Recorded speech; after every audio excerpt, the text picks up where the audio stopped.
training interruptions do happen, and typically they're inspired by things like travel, vacations, visits from family members, whatever. Something's gonna pull you away from your training.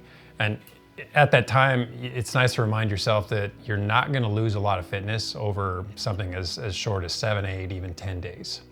In the case of traveling, you have really a few options, and ideally you can bring your bike and your trainer. Otherwise, a pedal-based power meter, pretty easily installed on like a gym bike in a hotel gym.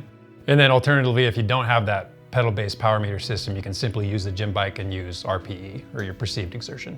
When it comes to travel, bringing your bike and a trainer, if you're looking for something that's collapsible and compact, Feedback Sports makes kind of a mini set of rollers called the Omnium, which is super portable and actually a really well-built trainer.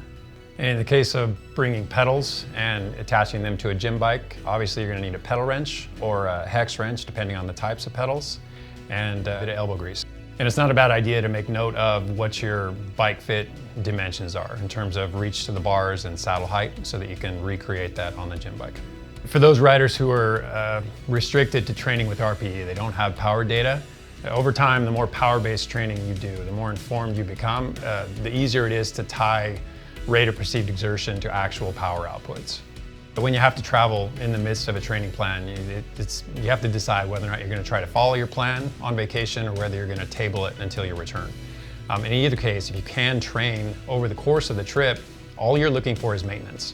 Nobody goes on vacation or a business trip and expects to actually increase fitness. We're simply looking to maintain the fitness that we had prior to that trip. In the case of the trip doesn't allow you to train at all, just recognize that you're only going to lose so much fitness over the course of a week to 10 days. And there's a lot of science to back up that that amount of fitness is actually negligible, at least in terms of aerobic capacity and strength. The things that take a long time to build also take a long time to lose. And then when you return from travel, depending on what sort of departure you faced from your training, if you couldn't train at all versus if you maintained a certain amount of training, you kind of have to ease yourself back into it. So a total departure from training where you did very little, if anything, on the bike means you're probably going to take it easy for a day or two before you jump back into the high intensity stuff. Whereas if you got in a couple workouts, including high intensity, then you can probably resume your training plan exactly where you left off. When it comes to trying to strictly adhere to your plan while you're traveling, just get okay with the fact that you're not going to be able to perfectly follow your plan if you can follow it at all. Again, it's a matter of fitness maintenance, not fitness improvement. You can pick your plan up when you return.